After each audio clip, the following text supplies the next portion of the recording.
Emily Clarke had always been an ordinary girl. Shy and introverted, she spent most of her time with her nose buried in books or sketching in her journal.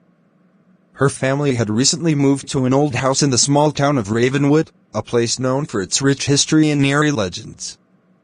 It all began on a rainy afternoon. Emily was exploring the attic, rummaging through boxes of forgotten trinkets and dusty old books. In a dark corner, she discovered a leather-bound book with strange symbols embossed on the cover. Intrigued, she opened it and found it filled with handwritten spells and rituals in a language she didn't understand. That night, as the rain lashed against the windows, Emily decided to try one of the simpler spells, hoping for nothing more than a harmless bit of fun. She lit a candle, followed the instructions, and whispered the incantation. As she finished, the flame flickered and went out, plunging the room into darkness. Emily felt a sudden chill, but she brushed it off as a draft and went to bed. Over the next few days, Emily's behavior began to change. She grew more withdrawn, spending hours alone in her room with the book. Her once bright eyes now seemed dark and distant. She spoke in a low, monotone voice, her sentences punctuated with strange words that no one could understand. Her parents, Sarah and Michael, were the first to notice. "Emily, are you feeling okay?" Sarah asked one morning, noticing the dark circles under her daughter's eyes. "I'm fine, Mom," Emily replied, her voice flat. "Just tired." But Sarah couldn't shake the feeling that something was terribly wrong. She decided to check Emily's room while she was at school. Hidden under the bed, she found the ancient book.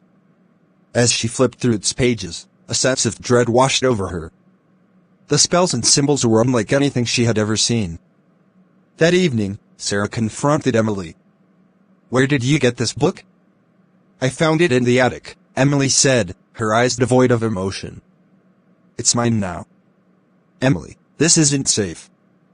We need to get rid of it." Emily's expression darkened. "No. It's mine. You can't take it from me." Over the following days, strange occurrences began to plague the house. Objects moved on their own, disembodied whispers filled the air, and shadowy figures appeared in the corners of rooms. Emily's condition worsened. She became increasingly hostile and violent. Desperate for help, Sarah and Michael reached out to Father Thomas, the local priest known for his knowledge of the occult. When he arrived, he immediately sensed the dark presence in the house. "Your daughter has been possessed by a malevolent spirit," Father Thomas explained. "We must perform an exorcism to save her." The night of the exorcism was stormy, the howling wind and crashing thunder creating an ominous backdrop. Father Thomas, Sarah, and Michael gathered in Emily's room. The girl was tied to her bed, thrashing and screaming in a voice that was not her own. "In the name of the Father, the Son, and the Holy Spirit, I command you to leave this child," Father Thomas intoned, holding up a crucifix. Emily's eyes turned black as she laughed, a chilling, inhuman sound. "She is mine," the voice growled. "You cannot save her." The exorcism continued for hours, Father Thomas reciting prayers and commands, his voice unwavering. Emily convulsed and screamed, her body contorting in unnatural ways. The room grew colder, and the lights flickered. Finally, with a final, desperate plea, Father Thomas shouted, "By the power of Christ, I compel you." Emily let out a blood-curdling scream as a dark shadow seemed to rise from her body, dissipating into the air. She collapsed, unconscious but breathing normally again. The house fell silent, the oppressive atmosphere lifting. Sarah and Michael rushed to their daughter's side, tears streaming down their faces. Father Thomas placed a hand on Emily's forehead. "The spirit is gone.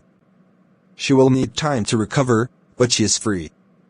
In the days that followed, Emily gradually returned to her old self. The haunted look in her eyes faded, and she regained her warm, gentle demeanor.